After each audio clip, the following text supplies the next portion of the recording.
Ini adalah rahasia tengah malam. Beranikah kau mendengarnya?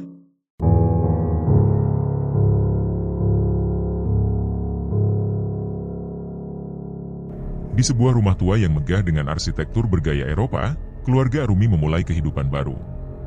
Rumah itu terletak di Jambi, di area perkebunan kelapa sawit yang jauh dari pemukiman warga. Meskipun pemandangan di siang hari tampak indah, suasana berubah mencekam ketika senja tiba. Rumah tersebut dikelilingi ribuan bibit kelapa sawit yang menyerupai prajurit kecil berdiri tegak, menciptakan nuansa sepi dan misterius. Arumi adalah gadis berusia 20 tahun yang memiliki kemampuan unik. Tanpa disadari, ia mampu melihat peristiwa dari masa lalu. Namun, kemampuan itu tak pernah benar-benar dihiraukannya, karena sejak kecil ia menganggap semua hal ganjil yang dialaminya sebagai sesuatu yang biasa. Di rumah baru ini, kemampuan Arumi perlahan membawa dirinya ke perjalanan panjang yang tak pernah dibayangkannya, hingga ia mengenal sosok misterius bernama Hanzi, seorang pria Belanda dari masa penjajahan. Kisah bermula pada tahun 1995 ketika ayah Arumi, yang bekerja di sebuah perusahaan kelapa sawit, dipindahkan ke Jambi. Setelah pertimbangan yang cukup lama, ayahnya memutuskan untuk membawa serta istri dan anak-anaknya. Rumah dinas yang mereka tempati memiliki 2 lantai dengan ruangan yang luas, lebih besar dibandingkan rumah dinas sebelumnya di Palembang. Namun, ibu Arumi sebenarnya kurang menyukai rumah itu, meskipun tampak kokoh dan terawat. Mau tidak mau, mereka harus menerimanya demi mendampingi sang kepala keluarga. Saat barang-barang mereka tiba di rumah itu dengan truk pengangkut, Arumi merasa tertarik menjelajahi sekeliling. Ketika berjalan di jalan kecil dengan permukaan tanah yang tidak rata, ia tersandung sebongkah batu besar yang sebagian tertutup tanah. Jempol kakinya berdarah akibat benturan tersebut. Saat darahnya menetes ke batu, hal aneh terjadi. Darah itu langsung mengering dan seolah terserap ke dalam batu. Rasa penasaran menguasai dirinya, tetapi sebelum sempat memikirkan lebih jauh, pandangannya tiba-tiba gelap. Dalam kegelapan itu, Arumi melihat sebuah titik cahaya yang perlahan berubah menjadi siluet. Ada 5 hingga 6 sosok berwujud manusia yang muncul. Semakin lama, wujud mereka semakin jelas. Arumi mendapati 5 pemuda berambut pirang dengan wajah pucat, dan salah satu dari mereka sedang dianiaya oleh keempat lainnya. Pemuda yang dianiaya itu tampak berusia sebaya dengannya, memiliki tubuh jangkung, rambut pirang, dan mata biru. Namanya Hanzi. Keempat pemuda tersebut terus menyerang Hanzi, menendang dan memukulnya tanpa ampun. Arumi menyaksikan semuanya dengan perasaan pilu. Ia melihat Hanzi memohon agar mereka berhenti, namun permintaannya tidak dihiraukan. Salah satu dari mereka bahkan menggunakan sebongkah batu untuk memukul kepala Hanzi dengan keras. Arumi yang menyaksikan adegan brutal itu hanya bisa menjerit dalam hati, tetapi tak ada yang dapat dilakukannya. Tiba-tiba, semuanya lenyap. Arumi terbangun dari penglihatannya dengan air mata yang mengalir di pipi. Ia masih bisa merasakan rasa takut yang menghantui dirinya. Peristiwa itu menjadi awal dari perjalanan panjangnya untuk memahami masa lalu Hanzi dan tragedi yang pernah terjadi di rumah tua tersebut. Arumi melangkah pergi meninggalkan tempat itu, pikirannya dipenuhi oleh banyak hal yang berkecamuk. Ia masih bingung dengan kejadian ganjil yang baru saja dialaminya. Tak lama setelah itu, sebuah mobil sedan memasuki pekarangan rumah. Ayah Arumi telah tiba. Dengan langkah cepat, Arumi menghampiri ayahnya untuk membantu menurunkan barang-barang dari mobil. Setelah semua selesai dibereskan, malam itu mereka berkumpul di ruang keluarga. Malam itu, suasana di ruang keluarga terasa hangat meski dipenuhi berbagai perasaan. Ayahnya berharap mereka bisa betah tinggal di rumah itu, meskipun hanya selama 2 tahun ke depan sebelum masa pensiunnya tiba. Ibu Arumi merespons dengan nada penuh harapan, meski tersirat kelelahan dari suaranya. Rina, adik Arumi, menyuarakan keluhannya tentang kepindahan sekolah yang harus dijalaninya lagi akibat tugas ayahnya. Perbincangan kecil di antara keluarga itu perlahan mereda, dan ayah meminta anak-anaknya untuk segera tidur karena hari sudah larut. Arumi dan Rina melangkah ke kamar mereka di lantai atas. Malam itu berjalan biasa saja, hingga menjelang dini hari. Suara ketukan terdengar dari balik jendela kamar Arumi. Ia terbangun dengan tubuh yang kaku. Ketukan itu terdengar lagi, memecah keheningan malam. Dengan perasaan was-was, Arumi mengintip melalui celah ventilasi. Namun, tak ada siapapun di luar sana. Ketika ia membalikkan badannya, pandangannya langsung bertemu dengan sosok bertubuh jangkung, berkulit pucat, dan bermata biru yang berdiri di dekat tempat tidurnya. Ketakutan melanda dirinya, hingga ia berteriak memanggil ayah dan ibunya. Mereka segera berlari ke kamarnya dan bertanya apa yang terjadi.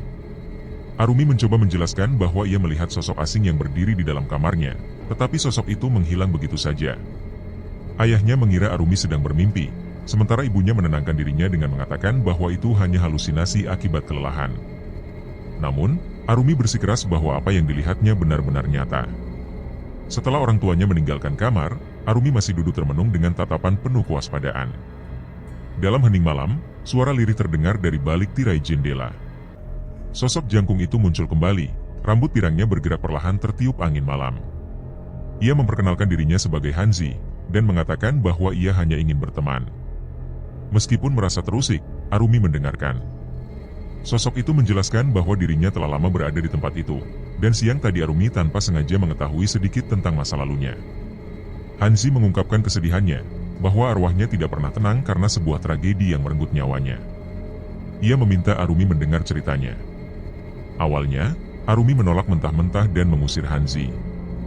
Ia bahkan mengatakan tidak ingin berteman dengan hantu. Namun, Hanzi tetap di tempatnya, memperlihatkan ekspresi penuh kesedihan. Ucapannya yang pilu membuat Arumi merasa iba. Hanzi bercerita bahwa dirinya merindukan orang tuanya dan ingin pulang, tetapi tidak mampu melakukannya tanpa bantuan. Arumi yang awalnya ketakutan perlahan mulai membuka diri. Ia bertanya tentang asal-usul Hanzi dan apa yang terjadi di masa lalunya. Hanzi pun memulai ceritanya. Ia mengungkapkan bahwa dahulu ia tinggal di tanah ini bersama keluarganya sebelum rumah tua itu dibangun. Ayahnya, William, adalah seorang pekerja di perkebunan VOC yang menikah dengan seorang wanita pribumi bernama Mariana. Hanzi juga menceritakan bahwa ia memiliki seorang paman bernama Dedrick, seorang pria yang penuh ambisi, kasar, dan kejam terhadap para pekerja pribumi di perkebunan. Sifat Dedrick sangat bertolak belakang dengan ayahnya yang penuh kasih sayang. Konflik keluarga semakin memanas ketika Dedrick merebut tanah milik William untuk membangun rumah tersebut. Paman Dedrick, sosok penuh ambisi dan temperamen tinggi, bekerja di perkebunan milik VOC. Namun, perlakuannya terhadap para pekerja pribumi begitu kejam dan tanpa belas kasih. Hanzi masih mengingat dengan jelas bagaimana Paman Dedrick menendang seorang pekerja hingga terjungkal masuk ke dalam parit, hanya karena tanpa sengaja menghalangi jalannya. Setelah melampiaskan kekerasan, Dedrick akan berlalu dengan congkaknya, meninggalkan ketakutan dan rasa sakit yang dirasakan korbannya. Selain kekejamannya, Dedrick juga dikenal suka menggoda gadis-gadis lokal yang bekerja di kebun. Ia kerap merayu mereka, dan jika ajakannya ditolak, tanpa ragu ia akan menampar wajah mereka hingga lebam. Sifat seperti itu membuat William, ayah Hanzi, sering kehilangan kesabaran. William acap kali menegur adiknya, namun Dedrick hanya menanggapi dengan ketidakpedulian. Perseteruan di antara keduanya berlangsung cukup lama, menciptakan ketegangan di dalam keluarga. Suatu hari, William memergoki Dedrick bersama beberapa rekannya sedang menindas warga pribumi dan merebut beberapa petak tanah milik mereka. Dedrick bahkan hampir menguasai seperempat tanah milik para warga lokal. Perilaku ini membuat William semakin geram, namun Dedrick tetap melenggang dengan kebiasaannya yang tak berubah. Ia terus hidup mewah, menghabiskan uang untuk pesta pora, judi, dan mabuk-mabukan setiap malam. Tidak hanya itu, Dedrick dengan berani menggunakan uang kas perusahaan untuk membiayai gaya hidupnya yang penuh hura-hura, termasuk menjalin hubungan dengan wanita-wanita Belanda. Awalnya, William tidak mengetahui ulah adiknya, hingga suatu hari kecurangan Dedrick terungkap, dan ketegangan di antara mereka semakin memuncak. Hanzi mencoba mengingat kembali semua peristiwa itu, tetapi bayangan tentang 4 orang yang menyiksanya hingga kematiannya kembali memenuhi pikirannya.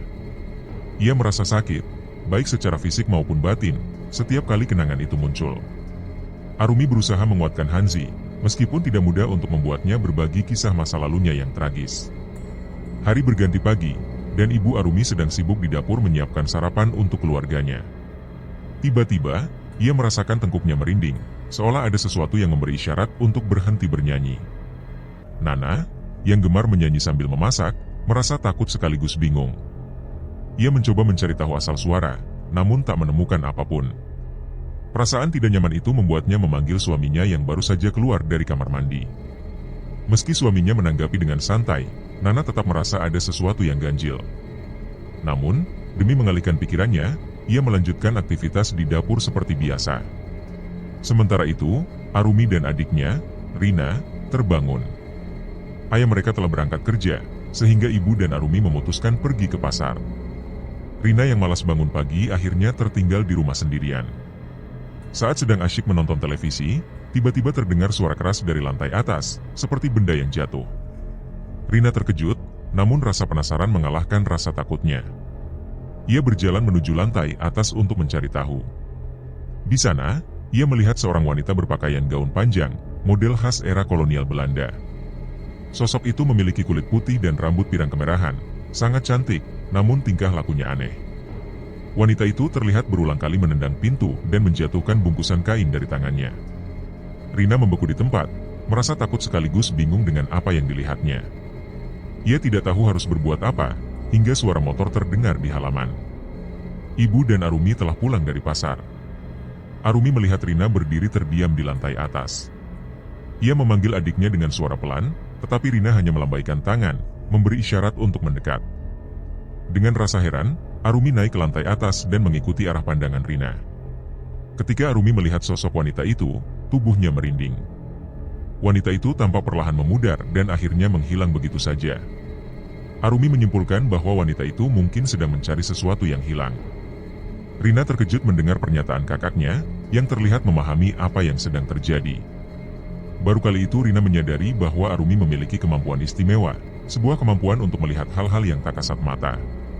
Kemampuan itu ternyata diturunkan dari kakeknya, yang semasa hidupnya sering mempelajari ilmu kebatinan. Malam itu, Rina mendengar suara samar-samar dari kamar kakaknya. Ia merasa seolah-olah Arumi sedang berbicara dengan seseorang. Ketika pagi tiba, rasa penasarannya tak bisa dibendung, sehingga ia bertanya kepada kakaknya tentang suara tersebut. Arumi hanya tersenyum kecil, mencoba menghindari topik itu. Namun, Rina terus mendesak hingga akhirnya Arumi mengaku bahwa malam itu ia berbicara dengan sosok yang tidak biasa.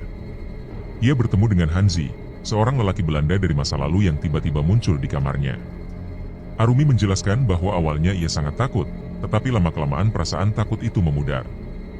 Hanzi terlihat seperti ingin menyampaikan sesuatu. Di sisi lain, Rina mendengarkan dengan antusias meskipun ada rasa ngeri yang terselip di hatinya. Arumi menambahkan bahwa ia yakin rumah yang mereka tinggali kini menyimpan banyak cerita kelam. Keanehan demi keanehan sering terjadi, mulai dari penampakan wanita Belanda, anak kecil, hingga sosok menyeramkan tanpa kepala. Semua itu kerap menghantui keluarga mereka, terutama saat malam hari. Suatu malam, ketika Arumi hendak tidur, Hanzi kembali muncul. Ia meminta izin untuk melanjutkan ceritanya kepada Arumi. Kali ini, Hanzi berbicara tentang pamannya, Dedrik, yang bekerja di perkebunan VOC. Hanzi menjelaskan bahwa pamannya terkenal dengan sifatnya yang kejam terhadap para pekerja pribumi. Tidak jarang Dedrik bertindak kasar, bahkan menindas para wanita pekerja yang menolak digoda olehnya. Ayah Hanzi, William, berkali-kali menegur adiknya, tetapi Dedrik tetap saja tidak berubah. Puncak masalah terjadi ketika Dedrik ketahuan menggelapkan uang perusahaan untuk kehidupan mewahnya. Ia menggunakan uang tersebut untuk berjudi dan memikat wanita-wanita Belanda. Ketika keburukannya terungkap, Dedrik dijebloskan ke penjara. Namun, nasibnya berakhir tragis. Ia ditemukan tewas dengan leher terpenggal. Hanzi menduga kematiannya dilakukan oleh seseorang yang dendam terhadapnya, tetapi hingga kini pelaku sebenarnya tetap menjadi misteri. Hanzi melanjutkan bahwa setelah kematian Dedrik, keluarganya menghadapi masalah baru. Ternyata Dedrik telah menjual tanah keluarga mereka untuk memenuhi hasrat hidupnya yang penuh foya-foya. Ayah Hanzi, William, sangat murka, tetapi tidak bisa berbuat banyak. Akhirnya, mereka kehilangan sebagian besar harta kekayaan mereka. Mereka pun pindah ke rumah kecil yang kini ditempati oleh keluarga Arumi. Hanzi mengajak Arumi untuk menyaksikan masa lalunya. Ia meminta Arumi untuk menarik napas dalam-dalam dan memejamkan mata. Dalam sekejap, Arumi mendapati dirinya berada di sebuah rumah besar bercat putih dengan jendela tinggi dan pilar-pilar kokoh. Di sana, ia melihat William dan Mariana, orang tua Hanzi, yang tampak bahagia sebelum musibah melanda mereka. Namun, kehidupan mereka berubah saat William diteror oleh orang-orang yang membenci keluarganya. Bahkan, Hanzi sendiri menjadi korban kejamnya dendam itu. Ia meninggal dengan kepala dihantam batu hingga tewas. Ketika terbangun dari pengalaman itu, Arumi merasa pusing dan bingung. Ia teringat kata-kata Hanzi tentang adanya bahaya yang mengintai keluarganya. Hanzi memperingatkan Arumi tentang seorang teman ayahnya yang memiliki niat jahat. Meskipun merasa khawatir, Arumi menyimpan hal itu dalam pikirannya, berusaha mencari tahu lebih lanjut. Keesokan paginya, suasana rumah tampak normal. Ibu Arumi, Nana, sibuk menyiapkan sarapan untuk suaminya. Namun, tiba-tiba sebuah piring kaca terjatuh dari tangannya dan pecah berkeping-keping. Nana merasa cemas, karena dalam tradisi yang ia yakini, hal itu sering dianggap sebagai pertanda buruk. Dengan hati yang berdebar, Nana berusaha menepis kekhawatirannya sambil membersihkan pecahan kaca yang berserakan di lantai dapur. Nana berdiri di depan pintu, melepas suaminya yang bersiap berangkat kerja. Setelah memberikan salam perpisahan, ia berdiri sejenak memperhatikan mobil yang dikendarai suaminya hingga menghilang di balik rimbunan pohon kelapa sawit di kejauhan. Pandangannya tampak penuh arti, seolah ada sesuatu yang mengusik pikirannya. Dengan perasaan gelisah, ia melangkah masuk ke dalam rumah dan mencoba menenangkan hati dengan secangkir teh panas. Sementara itu, Arumi muncul dari belakang, memeluk ibunya dengan penuh kasih sayang. Ia meminta izin untuk ikut menikmati teh dari teko yang masih ada di meja. Namun, mata Arumi tak bisa lepas dari ekspresi ibunya yang tampak tidak seperti biasanya. Ada kerutan di dahi dan tatapan kosong yang memancarkan keresahan. Nana pun akhirnya mengungkapkan kekhawatirannya. Pagi tadi, saat menyiapkan sarapan, ia tak sengaja memecahkan sebuah piring. Dalam hatinya, ia merasa itu adalah pertanda buruk. Walaupun terdengar seperti mitos, kejadian semacam itu seringkali dianggap memiliki makna tersirat. Arumi mendengarkan dengan seksama, mencoba mencocokkan cerita ibunya dengan sesuatu yang ia dengar semalam. Ia teringat Hanzi, makhluk dari alam lain yang sering datang bercerita padanya. Hanzi semalam mengatakan bahwa ada seseorang yang berniat jahat terhadap ayahnya. Hal itu semakin membuat Arumi yakin bahwa kekhawatiran ibunya tidak sepenuhnya tanpa dasar. Sore harinya, ketika ayah Arumi pulang dari kantor, suasana rumah berubah menjadi lebih hening. Biasanya, ayahnya akan tampak ceria dan menyapa keluarganya dengan senyuman. Namun, kali ini, wajahnya terlihat murung. Tanpa banyak bicara, ia langsung menuju kamar, meninggalkan istri dan anak-anaknya di ruang tengah yang hanya bisa memandang dengan tatapan penuh tanya. Arumi dan ibunya merasa ada yang tidak beres, tetapi mereka memilih untuk tidak langsung bertanya dan memberi waktu ayahnya untuk menenangkan diri. Malam itu, Arumi merasa ia harus melakukan sesuatu. Ia memutuskan untuk memanggil Hanzi. Dalam suasana dingin dan sunyi, ia melangkah perlahan ke sudut rumah yang biasanya menjadi tempat Hanzi muncul.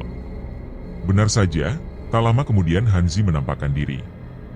Dengan gerakan cepat yang menyerupai teleportasi, ia muncul di hadapan Arumi, membuat gadis itu terkejut. Arumi segera menceritakan apa yang terjadi dengan ayahnya, meminta bantuan Hanzi untuk memahami situasi ini. Hanzi memejamkan matanya, menggunakan kekuatan batinnya untuk mencari tahu apa yang sebenarnya terjadi. Arumi hanya bisa menunggu dengan cemas. Waktu terasa berjalan begitu lambat, hingga akhirnya Hanzi membuka matanya dan memberikan penjelasan. Ia mengatakan bahwa teman ayah Arumi telah memfitnah ayahnya melakukan korupsi uang perusahaan. Fitnah itu hampir membuat posisi ayah Arumi terancam, meskipun sang ayah menyangkal semua tuduhan tersebut. Hanzi menjelaskan bahwa situasi ini tidak jauh berbeda dengan apa yang terjadi di masa lalu pada keluarga Hanzi sendiri. Ia merasa bahwa peristiwa kelam yang pernah terjadi di rumah itu telah memengaruhi pikiran manusia yang tinggal di sekitarnya. Hanzi menduga bahwa teman ayah Arumi telah dirasuki oleh arwah Paman Dedrik, seorang pria Belanda dari masa kolonial yang dikenal karena kekejamannya. Hanzi yakin, arwah tersebut memilih teman ayah Arumi sebagai medium karena sifatnya yang serupa dengan Paman Dedrik. Hanzi memberikan saran yang terdengar aneh sekaligus menantang. Ia mengatakan bahwa satu-satunya cara untuk mengakhiri semua ini adalah dengan membawa sebidang tanah dari rumah tersebut ke negeri Belanda. Dengan begitu, arwah Paman Dedrik bisa tenang dan berhenti mengganggu manusia di tempat itu. Arumi merasa bingung sekaligus tidak percaya. Apakah benar hal semacam itu bisa menjadi solusi? Namun, Hanzi meyakinkan Arumi bahwa ini adalah satu-satunya cara untuk memutus siklus dendam yang berasal dari masa lalu. Kini, Arumi dihadapkan pada keputusan sulit. Ia harus meyakinkan ayahnya untuk mencari bukti yang kuat atas tuduhan korupsi dan, di sisi lain, mengambil risiko dengan melakukan permintaan Hanzi. Sudah beberapa hari ini, ayah Arumi selalu uring-uringan di rumah. Entah mengapa, baik Ibu Rina maupun Arumi sering menjadi sasaran kemarahannya. Hanya karena masalah sepele, beliau bisa langsung naik pitam dan melampiaskannya pada seluruh penghuni rumah. Pernah suatu ketika, ayah Arumi hampir saja menampar istrinya hanya karena sayur yang dimasak terasa terlalu asin dan rasanya tidak karuan. Mungkin saat itu ibu memang kecapean, atau mungkin masih mengantuk karena terburu-buru bangun kesiangan. Biasanya, ketika hal seperti ini terjadi, suaminya akan memaklumi dan tidak mempermasalahkan. Namun, Entah mengapa kali ini ayah Arumi marah besar hanya karena masalah kecil seperti itu. Jika sudah begitu, Ibu Rina pasti akan menangis seharian. Ia akan mengurung diri di kamar dan tidak mau makan, larut dalam kesedihan. Mungkin ini karena Ibu Rina sudah tidak memiliki siapapun lagi selain keluarga kecilnya. Orang tuanya telah lama meninggal, dan beliau adalah anak tunggal. Rasanya begitu berat bagi Ibu Rina saat mengalami kekerasan di dalam rumah, terutama karena ia hanya memiliki keluarga itu untuk bergantung. Tak heran jika banyak orang yang telah menikah merasa bahwa saat konflik tidak teratasi dan emosi semakin sulit dikendalikan, mereka lebih memilih mengakhiri hidup. Semangat hidup seakan hilang, apalagi saat mengetahui keburukan pasangan yang tidak sesuai dengan harapan. Semua ekspektasi hancur, dan dukungan dari orang-orang terdekat yang diharapkan tidak lagi ada. Orang-orang yang mungkin bisa membackup atau memberikan support sudah pergi untuk selamanya. Pagi itu, Arumi merasa harus melakukan sesuatu. Ia memberanikan diri untuk berbicara pada ayahnya. Ia tahu ada sesuatu yang mengganggu pikiran ayahnya. Suasana di rumah semakin tidak kondusif. Mulanya, ayah Arumi hanya diam, tidak memperdulikan perkataan anaknya. Namun, Arumi tidak menyerah. Ia mendekati ayahnya yang sedang duduk membaca koran. Ayahnya tetap bungkam, tidak merespons. Namun, Arumi tidak bisa lagi menahan kesabarannya. Ia pun membentak, memaksa ayahnya untuk menjawab pertanyaannya. Tanpa diduga, ayah Arumi berdiri dengan cepat dan hampir saja tangannya terangkat, siap menampar wajah Arumi. Namun, gerakan itu terhenti saat mata mereka saling beradu. Arumi tetap menantang tatapan ayahnya, walaupun ia tahu ayahnya sedang sangat marah. Namun, sesuatu yang berbeda terjadi. Ayahnya tiba-tiba terduduk lesu, merasakan pusing di kepalanya. Seumur hidupnya, baru kali ini Arumi melihat ayahnya menangis. Air mata yang tak pernah ia lihat sebelumnya, kini mengalir deras. Arumi tahu, beban pikiran ayahnya sangat berat. Ia duduk di samping ayahnya, mencoba memberikan sedikit kenyamanan. Tak lama kemudian, Ibu Rina dan adik Arumi juga ikut duduk bersama, mendampingi ayah mereka.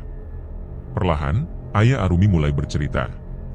Masalah yang membelenggunya ternyata lebih rumit dari yang Arumi bayangkan. Teman kerjanya terlibat dalam korupsi dan pencucian uang, dan tanpa disadari ayah Arumi ikut terseret. Tanda tangan ayah Arumi dipalsukan oleh teman-temannya, membuatnya harus menanggung akibat yang bukan tanggung jawabnya. Kerugian ditaksir hingga 2 miliar rupiah, angka yang begitu fantastis. Setelah mendengar cerita tersebut, Arumi tidak tinggal diam. Ia mengusulkan agar ayahnya segera mengumpulkan bukti-bukti yang bisa membantah keterlibatannya, seperti laporan keuangan bulanan dan catatan keluar masuknya dana. Arumi yakin, bukti-bukti tersebut bisa memperkuat posisi ayahnya. Namun, ada satu permintaan aneh dari Arumi yang membuat ayahnya kebingungan. Arumi meminta segenggam tanah dari rumah mereka. Ia ingin ayahnya membawa tanah itu ke Belanda. Ayah Arumi merasa aneh mendengar permintaan tersebut. Ia tidak mengerti maksud Arumi. Namun, Arumi kemudian menceritakan semua kejadian mistis yang pernah ia alami sejak tinggal di rumah itu. Ia juga bercerita tentang sosok Andrina, seorang noni Belanda yang pernah datang dalam mimpinya, meminta bantuan agar bisa kembali ke negerinya dan meninggal dengan tenang. Andrina membawa dendam yang begitu dalam karena ia telah dikhianati oleh Paman Dedrik, yang juga terlibat dalam korupsi uang perusahaan dan mati secara tragis. Setelah mendengar cerita itu, ayah Arumi mulai percaya. Ia mengumpulkan berkas-berkas penting sebagai barang bukti, lalu mengambil segenggam tanah dari pekarangan rumah dan memasukkannya ke dalam plastik. Namun, satu pertanyaan masih mengganjal di benaknya. Bagaimana caranya ia bisa membawa tanah itu ke Belanda? Arumi menjelaskan bahwa ayahnya harus membawa tanah tersebut sendiri dan membacakan doa di sana. Ini adalah bagian dari upaya untuk membantu roh Andrina yang tersiksa agar bisa tenang di negerinya. Ayah Arumi semakin bingung. Dengan situasi yang sedang dihadapinya, bagaimana ia bisa pergi ke Belanda? Arumi dengan tegas mengatakan bahwa ayahnya harus meminta izin untuk pergi. Dan jika perlu, keluarganya akan menjadi jaminan jika ayahnya tidak kembali. Ia tahu bahwa perjalanan ini bukan hanya untuk membuktikan ketidakbersalahan ayahnya, tetapi juga untuk menyelesaikan urusan spiritual yang sudah terlalu lama terpendam. Arumi meyakinkan ayahnya bahwa di sana akan ada yang memandu ayahnya. Kota kecil Utrecht di Belanda menjadi tujuan akhir perjalanan itu. Misi ini bukan hanya demi menyelesaikan masalah hukum yang dihadapi ayahnya, tetapi juga untuk mengakhiri dendam masa lalu yang melibatkan arwah yang belum tenang. Setelah melalui negosiasi yang cukup panjang, akhirnya pihak perusahaan mengizinkan ayah Arumi untuk pergi ke Belanda, namun dengan syarat bahwa keluarganya harus menjadi jaminan. Ayah Arumi berangkat ke negeri asing tersebut hanya dengan bekal seadanya, bahkan pakaian yang dibawanya pun sangat terbatas. Namun, seolah alam semesta mendukung setiap langkahnya, perjalanan ayah Arumi diberikan kelancaran dan kemudahan. Sementara itu, Arumi, ibu, dan adiknya yang tetap tinggal di rumah mulai merasakan suasana yang tak biasa. Gangguan mistis mulai terjadi sejak hari pertama ayahnya pergi. Malam-malam mereka diwarnai dengan suara-suara yang menggetarkan hati, lolongan anjing yang panjang, burung hantu yang bersahut-sahutan, hingga suara orang yang terdengar meminta pertolongan. Bahkan langkah kaki, suara tembakan, dan jeritan wanita juga kerap muncul dalam kegelapan. Gangguan ini begitu nyata, padahal baru sehari ayah mereka meninggalkan rumah. Ketiganya akhirnya memutuskan untuk tidur bersama dalam satu kamar, berharap bisa meredam ketakutan yang menyelimuti. Menjelang subuh, suara-suara aneh itu perlahan menghilang, meninggalkan rasa lega yang singkat di tengah dinginnya pagi. Pagi itu, suasana terasa berbeda. Angin yang bertiup sedikit lebih kencang dari biasanya justru membawa kesejukan yang menyegarkan. Arumi dan keluarganya yakin bahwa ayah mereka, setelah 14 jam perjalanan, sudah berhasil melaksanakan tugasnya di Belanda tanpa hambatan berarti. Ketika rasa lega mulai muncul, tiba-tiba dari kejauhan tanpa mobil polisi mendekati rumah seorang teman ayah Arumi yang berjarak sekitar 200 meter dari rumah mereka. Kegelisahan kembali menyelimuti hati Arumi. Teman ayahnya terbukti bersalah karena telah memalsukan dokumen-dokumen penting perusahaan dan melakukan korupsi yang merugikan banyak pihak. Polisi terpaksa menjemputnya dengan paksa, sebab orang itu berniat kabur dari tanggung jawabnya. Kebenaran pun akhirnya terungkap. Semua masalah yang menghantui keluarga Arumi selama ini berasal dari tindakan kecurangan yang dilakukan oleh teman ayahnya. Kekuatan roh jahat yang sempat mengganggu keluarga mereka seakan mencerminkan betapa besar dampak dari perbuatan buruk manusia. Namun, dengan banyak berdoa dan mendekatkan diri pada Sang Pencipta, Arumi dan keluarganya yakin mereka diberikan perlindungan yang kuat untuk menghadapi segala tantangan tanpa jatuh lebih dalam ke jurang kegelapan.